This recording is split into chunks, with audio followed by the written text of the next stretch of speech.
রাধে রাধে বন্ধুরা, নমস্কার। কেমন আছো তোমরা সবাই? আশা করছি সকলে খুব ভালো আছে। সঙ্গীতার ঘর কোনো ওয়াইটি ব্লগে আরও একবার আপনাদের স্বাগত। আজকে গোপালকে স্নান করিয়ে দিব। তো যাই হোক, তোমরা অনেকেই বলো গোপুকে আমি কীভাবে স্নান করাই, কীভাবে কি করাই, কতদিন পর পর স্নান করাই। তো আজকে সেটাই আপনাদের সাথে একটু শেয়ার করে নিচ্ছি। আমি কতবার ভোগ দিই, তো সেগুলোই একটু আপনাদের সাথে আমি আজকে শেয়ার করছি। তো দেখুন, প্রথমে কিন্তু আমি এইভাবে গোপালকে জাগিয়ে নিই, আদর টাদর করে নিই।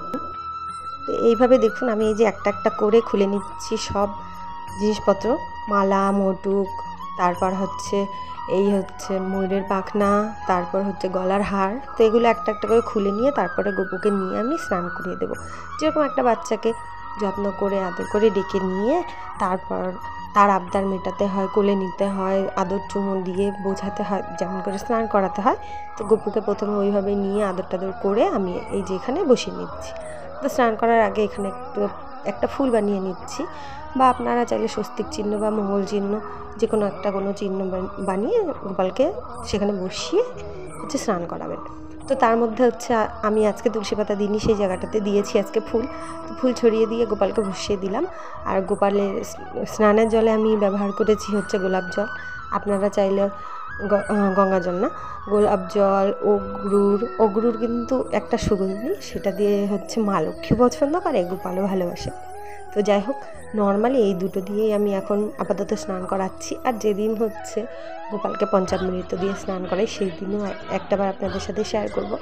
আর যখন এই যে আমাদের বাড়িতে যখন গাই হবে, তো তখন আবার গায়ের দুধ দিয়েও স্নান করিয়ে দিই। দুধ দিয়ে স্নান করানো তো অত্যন্ত ভালো। তো প্রতিদিন তো আমরা সেই অভিষেকটা করাতে পারি না, ওই জন্য নর্মাল জল দিয়ে গোপালকে স্নান করিয়ে নিই। এখন গোপালকে আমি একটু সাজুগুজু করিয়ে জামা কাপড় পরিয়ে দিচ্ছি। তো আজকে কীভাবে জামা কাপড় পরাচ্ছি সেটা শেয়ার করছি।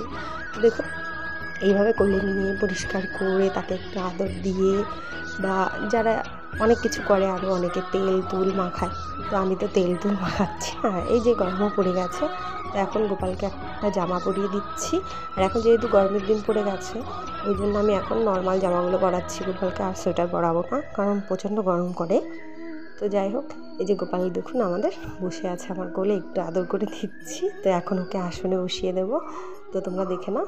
তো যাই হোক, বসাই আসনে।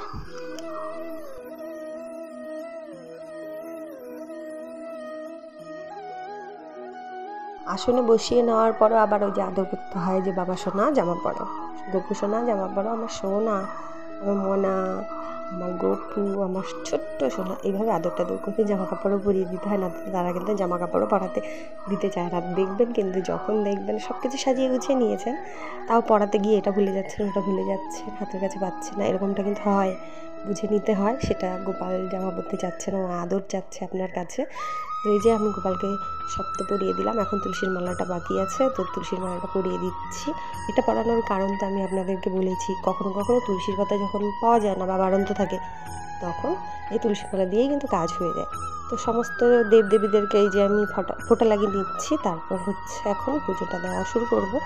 তো তার আগে আমি বলে দিচ্ছি, আমি কিন্তু গোপালকে দিনে দুবারই ভোগ দিই। একবার যখন দিনের বেলা পুজো দিই, আর একবার সন্ধ্যাবেলা যখন সন্ধ্যাবাতি দিই, তখন একদম ভোগ টোগ দিয়ে তারপরে আমি গোপালকে এখানেই শয়ন দিয়ে দিই। মানে বলি, যেহেতু আমার জায়গা নেই, এখন ভগবান আমাকে যখন কৃপা করবে, তার সব কিছু আমি ব্যবস্থা করতে পারবো, তো তখন আমি বুবুকে শয়ন দেওয়ারও ব্যবস্থা করব। এখন যেহেতু আমার জায়গা নেই, দেখতেই পাচ্ছে একটা কিন্তু ঠাকুরের আসন পর্যন্ত নেই আমার ঘরে। তো আমার এটা বিয়ের পিঁড়ি যেগুলো হয়, আমার বিয়ের পিঁড়িটা, তো সেইটাতে আমি যখন থেকে পুজো দেওয়া শুরু করেছি, এই পিঁড়িটার মধ্যে আসন পেতে আমি পুজো দিই। আর গোপালের জন্য ওই সিংহাসনটা, তো সেটাতে আমি গোপালকে বসিয়েছি।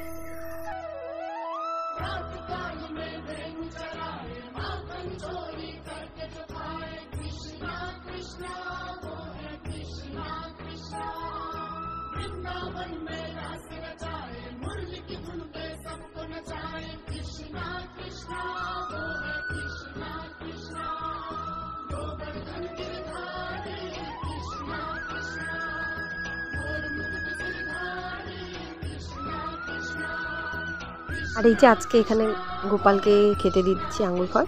আমি কিন্তু ভগবানকে সবসময় ফলের ভোগ দেওয়ারই চেষ্টা করি। হ্যাঁ, যখন বাড়িতে মিষ্টি সন্দেশ আসে তখন ওই মিষ্টি সন্দেশেরই ভোগ দিই। তো যে কোনো মিষ্টি সন্দেশ যেই আনুক না কেন, বা আমি আনি বা কেউ আমাদের জন্য নিয়ে আসলো, তো সেই ভোগটা আগে প্রথমে ভগবানকে দিয়ে তারপর আমরা গ্রহণ করি।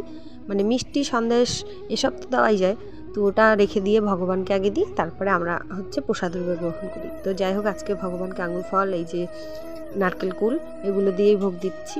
আর আজকে যেহেতু পুজো একটু সুন্দর করে ভালো মতন দিচ্ছি, তো ওই জন্য মানে আরও মনটা বেশি বেশি ভালো লাগছে।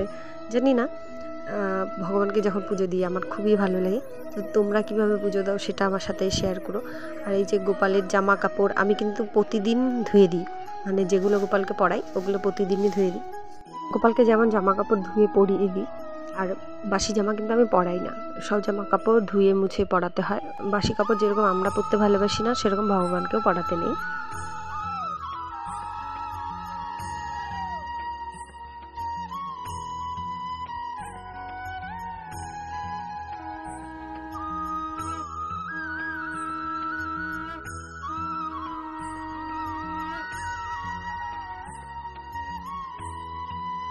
তো ঠাকুরের পুজো দেওয়া কমপ্লিট হয়ে গেল, এখন গোপালকে একটু খাইয়ে দিই, ব্যাস এইটুকু করে আমার এখন বাকি কাজগুলো সম্পূর্ণ হয়ে যাবে। তারপর ঠাকুরকে একটু নিজের মতন ছেড়ে দিয়ে আমি কিন্তু পর্দা ঢাকা দিই। তোমরাও একটা, মানে ঠাকুর যদি বাইরেও হয়, বারান্দাতে যেরকম অনেকে বসায়, তো সেরকম হলে পারেও তাও একটা পর্দার ব্যবস্থা করা উচিত।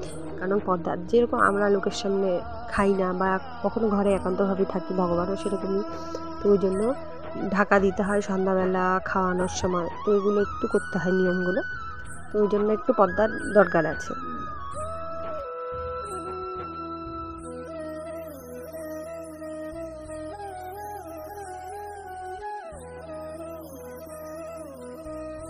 আর গপুকে আদর টাদর করে খাওয়াতে হয়, যেরকম আমরা বাচ্চাদেরকে আদর করে তারপর মন ওদের মানে ভুলিয়ে ভালিয়ে খাওয়াতে হয়, সেরকম একটু গোপালকেও আদর টাদর করে মন ভুলিয়ে ভালিয়ে খাওয়াতে হয়। সেও তো বাচ্চা, খেতে চায় না, ওই জন্য আদর করতে হয়।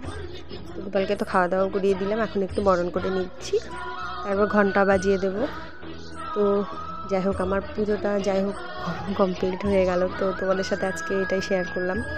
আর আমি কিন্তু দিনে 2 বার গোপালকে ভোগ দিই, 3 বার দিতে পারি না বন্ধুরা। দেখুন, সংসারে অনেক রকম ব্যস্ততায় যায়, তো আমার যখন সময় হয়ে যায় আমি সেই সময় মতনই দিই। আর ব্যস্ততা তো সবারই থাকে সংসারে, এমনটা না থাকে না, অনেক রকম ব্যস্ততায় জীবন। তো যাই হোক, পুজো দেওয়া কমপ্লিট হয়ে গেছে। তো এখন আপনারা গোপাল দর্শন করে নিন। তো দেখুন, আমাদের গোপুসোনা কিন্তু আজকে সাজুগুজু করে একদম বাবু হয়ে বসে আছে, আর কদিন পর যাবে মামা বাড়ি। তো গোপুর একদম আনন্দে মন ভরে গেছে। তো যেদিন মামা বাড়ি নিয়ে যাবো সেদিনটাও শেয়ার করব কীভাবে পুজো দিয়েছি। তো আজকে যেহেতু এই সামান্য ভোগটুকুই গোপালের দিয়েছি, সেই ভোগও দর্শন করুন। আর হ্যাঁ, যে কোনো পুজোর বা ভগবানের ভোগ কিন্তু দর্শন করা অত্যন্ত শুভ। আমরা খেতে না পারি, কিন্তু ভগবানের আমরা প্রসাদ যে দর্শন করছি, সেই প্রসাদ দর্শন করা কিন্তু অত্যন্ত শুভ, অত্যন্ত ভালো। তো সেটাও মানে আমাদের কাছে মনে করুন, কখনো কোনো কিছু ভাগ্য করে আমাদের কাছে আসে যে আমরা ভগবানের প্রসাদ দর্শন করতে পারছি, সেটাও কিন্তু আমাদের কপাল, মানে ভাগ্য। ভগবান আমাদেরকে কৃপা না করলে আমরা তার ভোগটাও দর্শন করতে পারি না। তো যেখানে যে কোনো কিছু দেখুন না কেন, ভগবানের প্রসাদ দর্শন করাও অত্যন্ত ভালো। সেটা আমাদের ভাগ্যে ছিল বলে আমরা দর্শন করতে পারি, বা ভগবান চাই বলে আমরা কিন্তু দর্শন করতে পারি তার প্রসাদ। তো যাই হোক বন্ধুরা, আজকের ব্লগটা এতটুকুই তোমাদের সাথে শেয়ার করলাম। কালকে ফিরে আসছি আবার একটা নতুন সুন্দর ছোট্ট ব্লগের সাথে। আজকে কিন্তু এখানেই, কালকে টাটা, রাধে রাধে, ভালো থাকবে, সুস্থ থাকবে, সাবধানে থাকবে, রাধে রাধে।